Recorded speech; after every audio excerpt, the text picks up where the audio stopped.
Дорогие друзья, команда проекта «Доступный Казахстан» приветствует вас. Тема нашего вебинара – мониторинг общественных объектов и заполнение интерактивной карты. Для кого будет полезен этот вебинар? Во-первых, для вас, волонтеры, для тех, кто помогает нам отслеживать доступность общественных объектов, а потом по результатам этого мониторинга заполняет содержание интерактивной карты. Во-вторых, вебинар будет полезен членам мониторинговых групп, которые оценивают уровень доступности общественных объектов в населенных пунктах.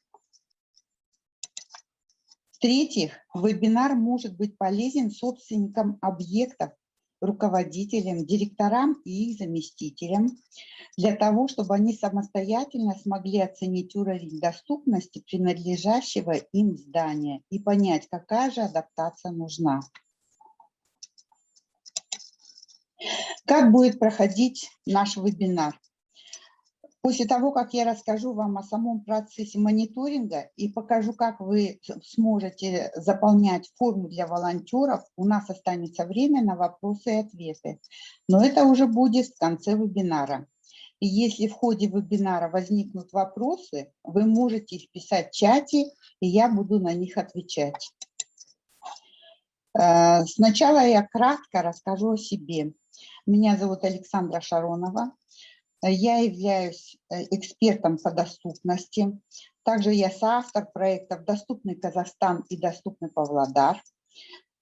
И еще я соавтор онлайн-курса обеспечения доступности общественного объекта. Провожу вебинары и тренинги по теме доступности. Итак, приступим. Для того, чтобы начать работать с картой, вам необходимо сначала зарегистрироваться. Сейчас я покажу, где это.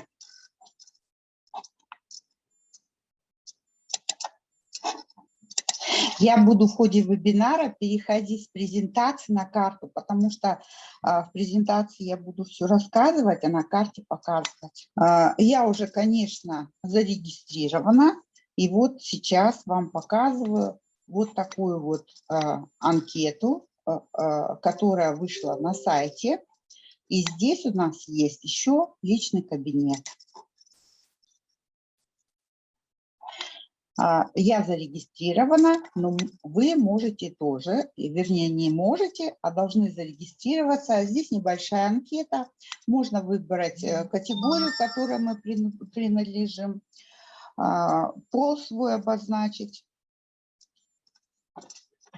Естественно, написать фамилию, имя, отчество, электронную почту при желании. Конечно, мы советуем все заполнять. Телефон свой, город, где проживаете, и сохранить. Эти данные никуда не идут, они остаются у нас на сайте.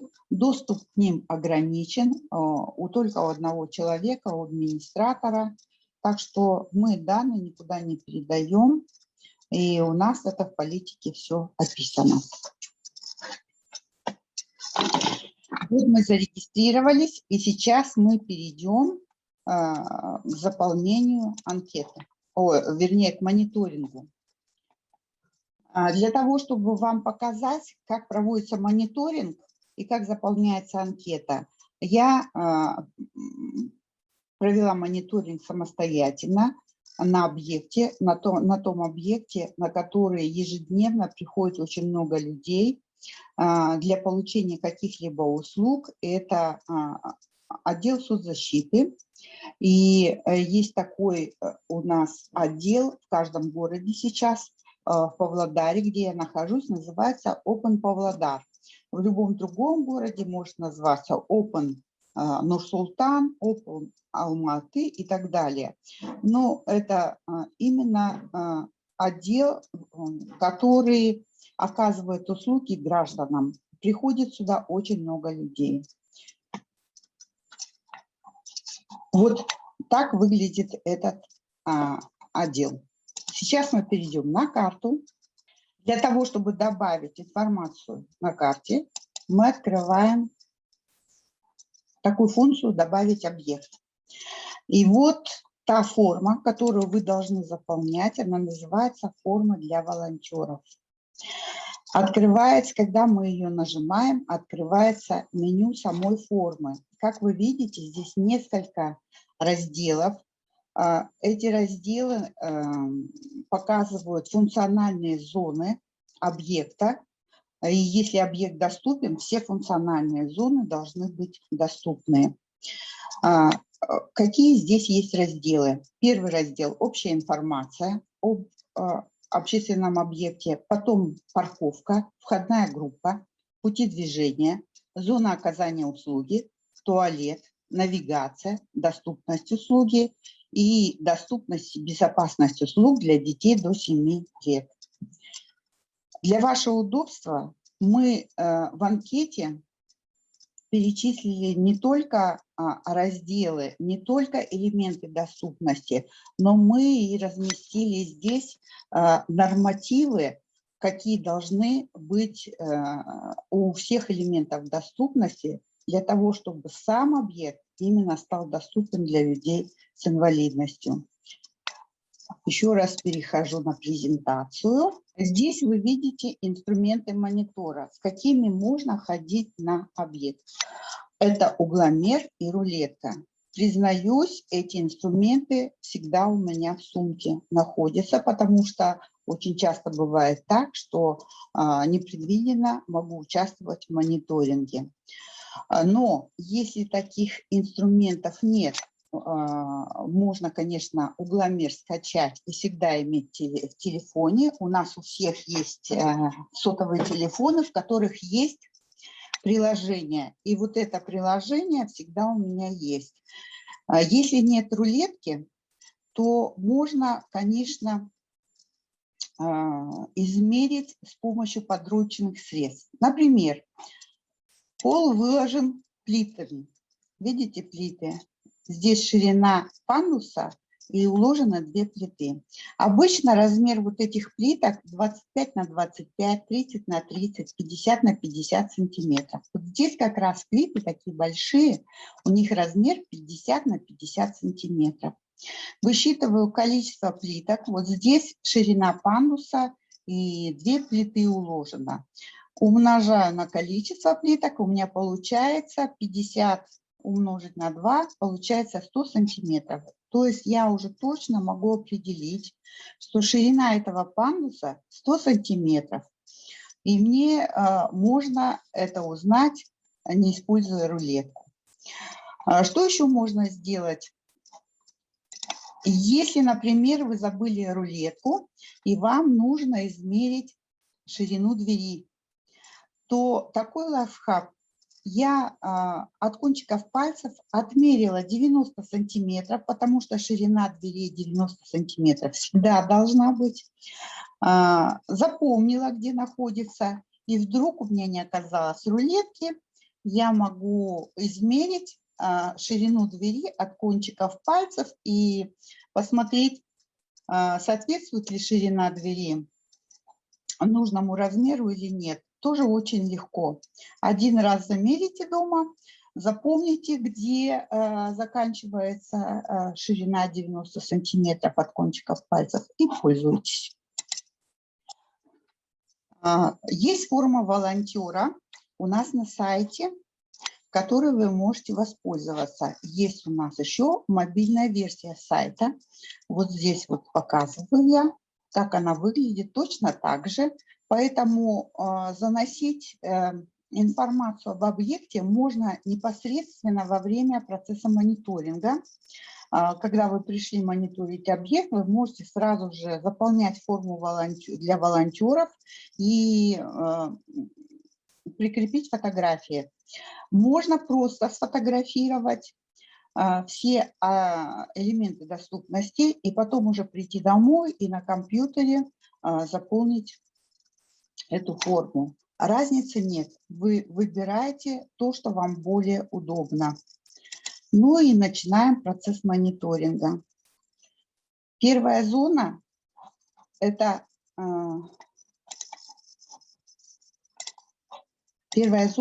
общая информация. Во всех вообще во всех формах: базовая форма, форма для волонтеров, форма для экспертов. Вот эта общая информация везде заполняется одинаково. И сейчас я буду вместе с вами заполнять информацию об объекте. Называется он Open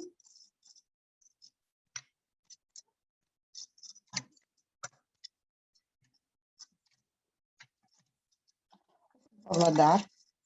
Я могу написать на русском.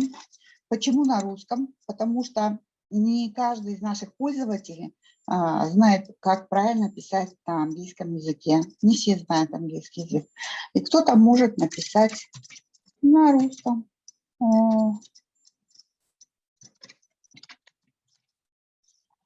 Можно так написать. Это для удобства, чтобы пользователи могли в том или ином случае найти этот объект.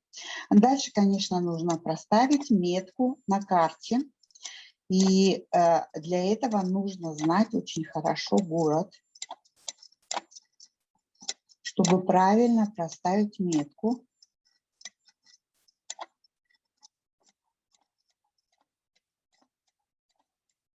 Это не такой быстрый процесс. Так, вот оставим.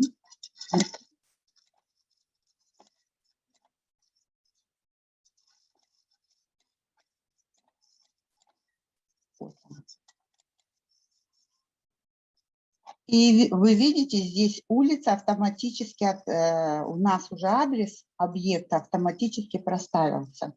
Бывает так не всегда. Иногда, в крайне редких случаях, бывает, что адрес не проставляется, потому что здание новое, и оно еще не занесено на карту.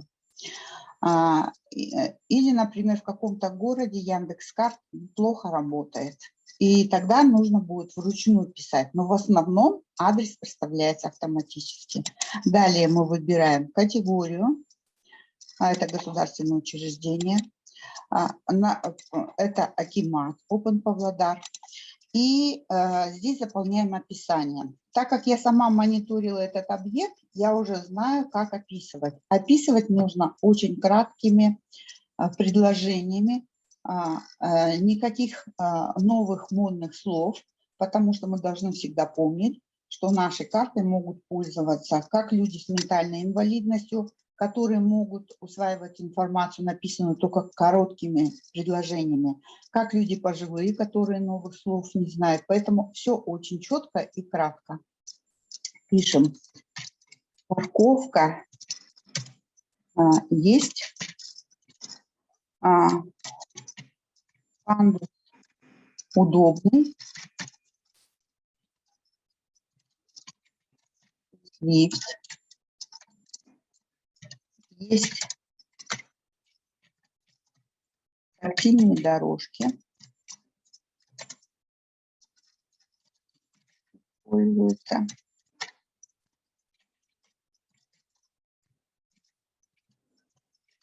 Используется шрифт Брайля.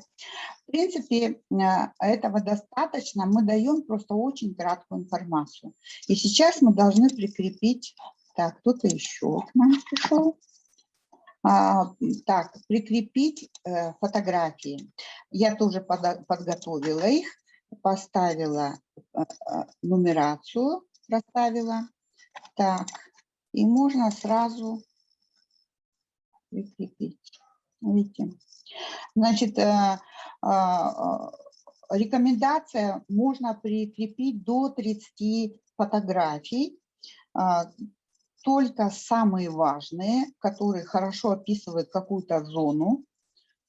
Сейчас мы подождем, их очень много фотографий, поэтому немножко долго загружается. Когда одна или две фотографии, это все быстрее. Так. Ну вот недаром кто-то жаловался, что плохой интернет. Я смотрю, и у меня не очень быстро загружается.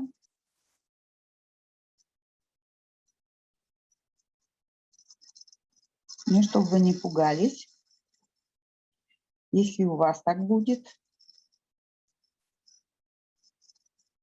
Так, вот Так, все, загрузились. Мы заполнили общую информацию и переходим на следующую зону. Нажимаем «Далее». И сейчас я вам покажу тоже фотографию. Фотография парковка. Вот так мы фотографируем. Мы фотографируем все, какие знаки есть на стойке, на асфальте, какая разметка. Потом мы фотографируем то, что еще есть какие-то места для парковки. Возможно, их нет. Все, что нужно. Возможно, пригодится 2 или 3 фотографии, можно их сделать, если очень большая парковка. И потом мы уже переходим на заполнение формы. Вот она форма.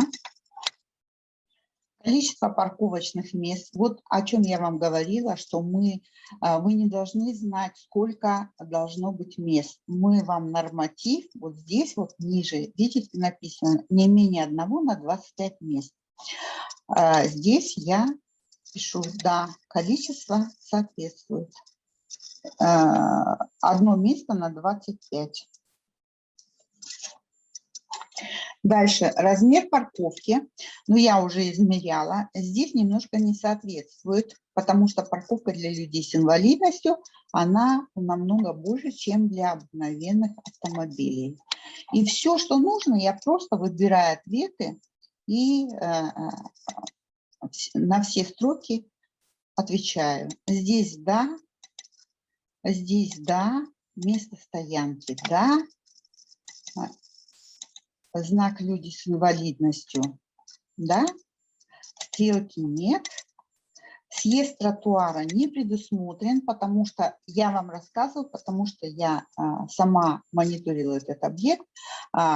Здесь парковка размещена на уровне асфальта, съезд не предусмотрен. Расстояние до входа в здание, да, там ну, максимум 15 метров. И вот видите, у нас уже парковка автоматически оценила наша система. То есть у нас настроен алгоритм так, что на основании наших ответов на вопросы анкеты система уже сама оценивает. И все, переходим к следующей группе. Это входная группа. Здесь описывается у нас в этой анкете несколько подразделов. Сюда входит лестница, вот вы здесь видите, пандус, электрический подъемник, если он есть, вот тут вот немножечко видно из-за угла электрический подъемник. Ну, сразу скажу, что это только название, потому что им пользоваться невозможно. Входная площадка, вот тут вот эта входная площадка, входная дверь, тамбур, потом я покажу фотографию, и кнопка вызова персонала. Для чего кнопка вызова персонала? Она вот здесь вот расположена должна быть, но ее кто-то унес как экспонат, наверное, домой. Кнопки этой нет. Кнопка вызова персонала нужна для того, чтобы, если человеку нужна помощь, чтобы попасть в это здание, он может позвонить, и персонал должен выйти. Так, извините. Самый, конечно, лучший вариант, когда входная дверь, входная группа находится на нулевом уровне, когда дверь находится на уровне асфальта. К сожалению, не так часто этот вариант встречается, но когда он встречается, это очень хорошо, удобно. А если еще двери автоматически раздвижны, то никакому человеку не представляется вот, никаких препятствий для того, чтобы зайти в здание. Так, и сейчас мы с вами заполним анкету. Вот она, анкета. Значит, здесь, как вы помните, нет, вход не на уровне земли, потому что здесь есть лестница, здесь есть пандус, то есть не на уровне земли. И мы просто описываем наш объект, отвечаем на вопросы. Больше ничего не нужно. Предупреждающей полосы нет. Ширина проступи лестницы нет. Количество ступеней соответствует. Ширина марша, да. Поручни, да. На высоте, да. Закругленный вылет есть. Здесь не предусмотрено. Пандус. В общем, мы отвечаем на все вопросы, какие есть.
Вы видите, после того, как я ответила на все вопросы, наша система проставила автоматически оценку этой зоны.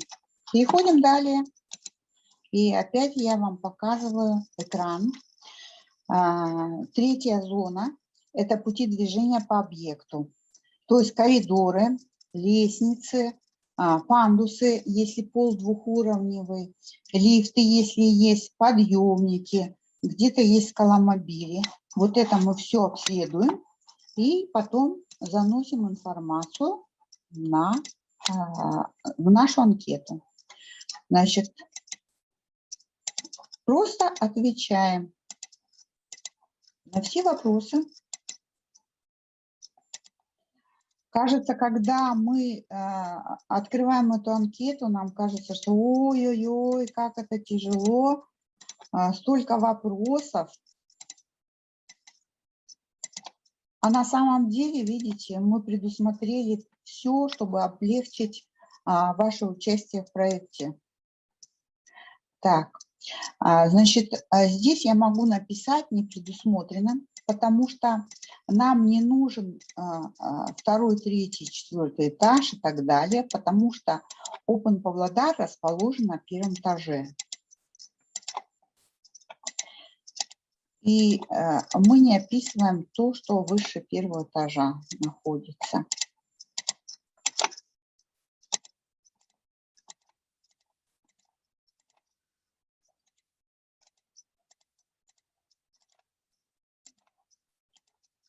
Без пропуска. Иногда бывает, что мы можем что-то пропустить. Нужно внимательно заполнять для того, чтобы информация была актуальная.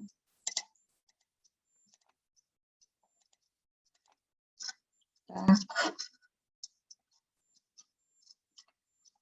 Так. Идем далее. Теперь я показываю вам еще одну фотографию. Следующая зона – это зона оказания услуг. Зона оказания услуг – это те помещения, где конкретно именно человек получает услугу.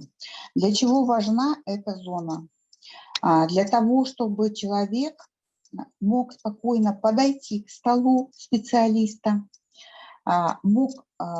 ему было где сесть, и стол специалиста должен быть такой высоты, чтобы человек, например, на кресло-коляске или маленького роста, он мог, не поднимая головы, не задирая головы, разговаривать со специалистом. То есть должны быть места для отдыха, места для работы. Вот это как раз зона оказания услуг. Вы видите, здесь большой зал, где расположены столы. К любому из столов можно подойти, И хотя здесь видно, люди стоят, но возле каждого стола есть стулья. И заполняем анкету.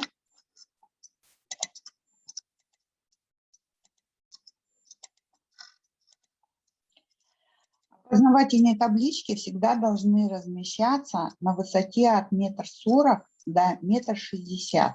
Почему? Для того, чтобы мы имели возможность прочитать всю информацию, которая на них расположена. И еще один подраздел – зона досягаемости. Это очень важно для людей на кресло-колясках. То есть они должны в любое помещение проехать, подъехать к любому столу, и им обязательно нужно место для того, чтобы развернуться на кресло-коляске. Здесь все нормально. Пожалуйста, вот система оценила. Следующая зона у нас – это туалет. Конечно, было бы замечательно, если бы на каждом объекте был туалет для посетителей. Но это не всегда необходимо и возможно. Например, маленький магазин, аптека на первом этаже жилого дома и так далее. Поэтому есть два нормативных требования к наличию туалета на общественном объекте. Первое – это если расчетная численность посетителей в час 50 и более человек. И второе требование, если продолжительность нахождения посетителей в здании более 60 минут. Если хотя бы одно требование соблюдается, значит туалет для посетителей с инвалидностью должен быть оборудован. Вот здесь вы видите. Так, извините. Вот здесь вы видите, сейчас я это уберу. Расчетная численность посетителей и продолжительность нахождения в здании более 60 минут. И здесь я вам привела примеры оборудования санитарно-гигиенических помещений. Это раковина, зеркало, унитаз, кнопка вызова персонала. И сейчас мы с вами будем заполнять уже анкету этой зоны. Значит, тот общественный объект Open Павлодар, конечно, здесь посетителей много больше в час, чем 50 человек. И находиться они могут тоже долго, пока что-то выяснят, пока какие-то документы им приготовят. И теперь мы просто описываем, отвечаем на вопросы анкеты. Да? Да?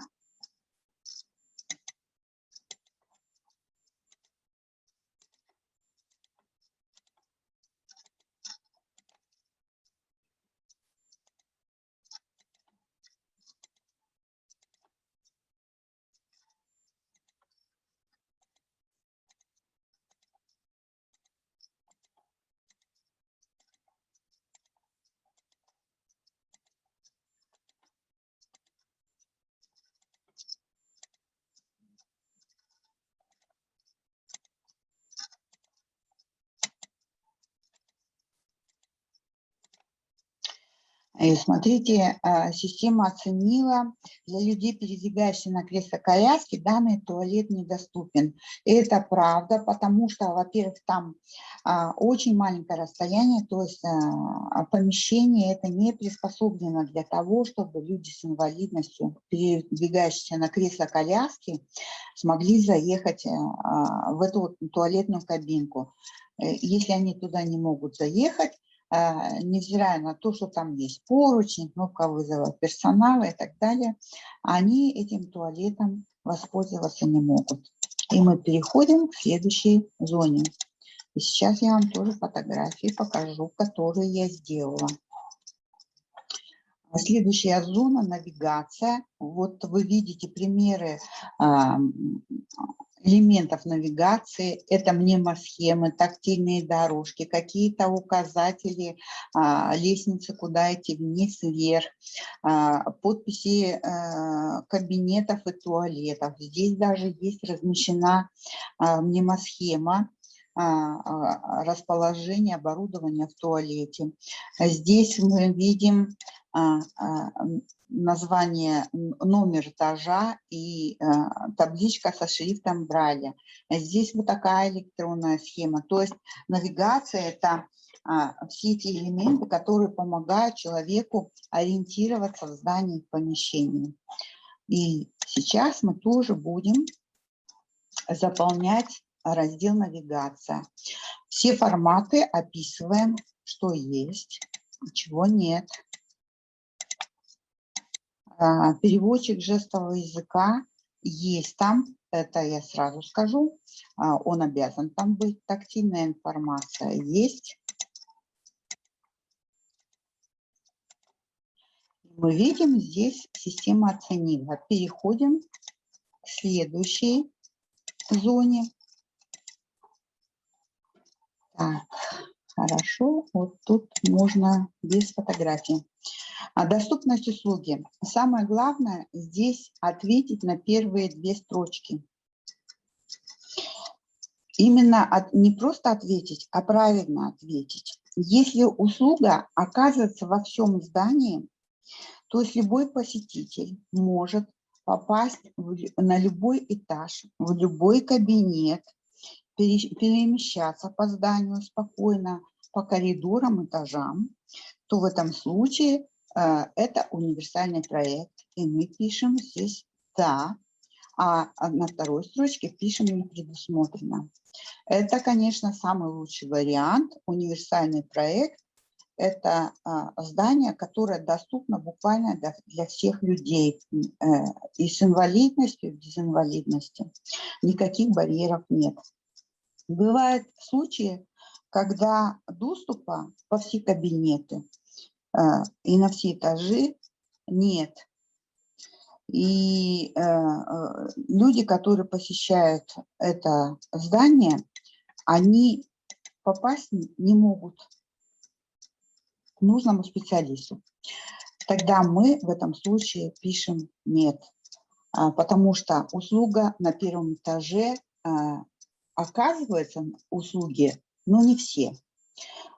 А вот сейчас тот общественный объект, который мы рассматриваем, здесь как раз вот для примера я вам показываю, когда мы пишем «да». Почему? Потому что Open Павлодар, вот этот отдел акимата, расположен на первом этаже. И в чем заключается его преимущество? Все специалисты акимата, все специалисты отделов акимата, у них есть столы, на которых дежурят каждый день специалисты. То есть человеку, посетителю, не нужно ходить по этажам. Он может спокойно вот на первом этаже получить все необходимые документы, оформить все необходимые документы, получить любую услугу, какую ему нужно, государственную. И это очень удобно, потому что человеку нужно попасть только на первый этаж. А как мы помним, лестница и пандус в этом учреждении есть. Поэтому для него есть очень хороший вариант получить все услуги на первом этаже. И мы поэтому заполняем «не предусмотрено», то есть мы показываем, что человеку не нужно на второй, на третий этаж ходить. Ему достаточно получить свои услуги на первом этаже. И дальше мы заполняем все оставшиеся строки анкеты. Так, да.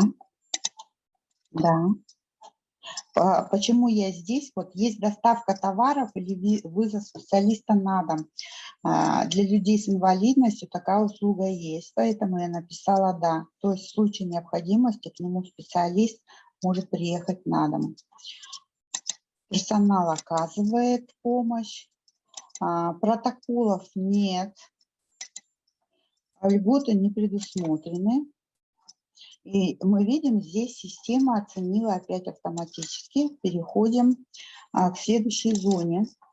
Это зона новая, называется она «Доступность и безопасность услуг для детей до 7 лет».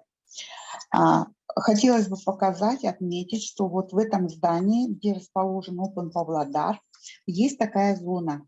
То есть если родители придут с ребенком, и пока они со специалистом разговаривают, какие-то услуги получают, ребенок может побыть вот в этой детской зоне, которая расположена тоже на первом этаже. Как вы видите, зона огорожена, есть игрушки, есть телевизор. И вахтеры, которые сидят на входе, они следят за этим ребенком. Ну, непродолжительное время нужно, но тем не менее, для того, чтобы родителей не отвлекать, когда они беседуют со специалистом, есть вахтеры, которые могут понаблюдать за ребенком. И что здесь хорошо, здесь еще есть видеонаблюдение. Это очень важный момент для безопасности ребенка.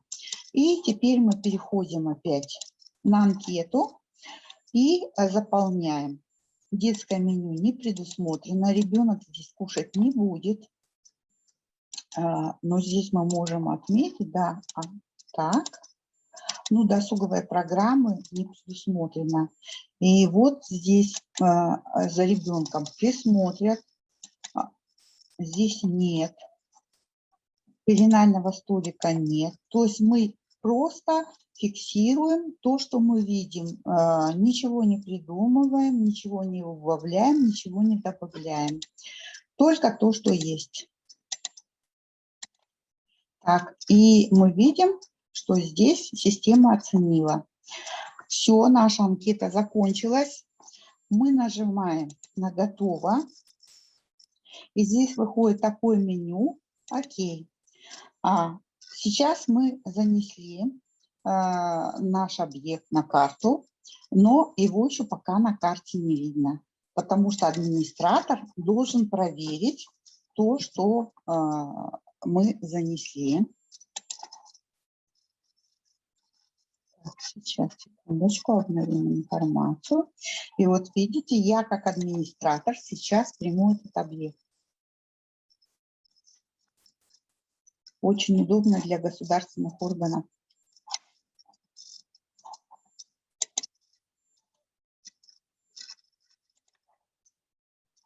Видите, показывает объекты доступные, частично доступные, недоступные для любой категории маломобильных людей. Показывает, сколько у нас на сайте уже пользователей, сколько пользователей наши жалобы, оформили какие-то жалобы и обращения. Так, ну спасибо, коллеги, что вы поучаствовали. Всего хорошего. Обращайтесь. До свидания.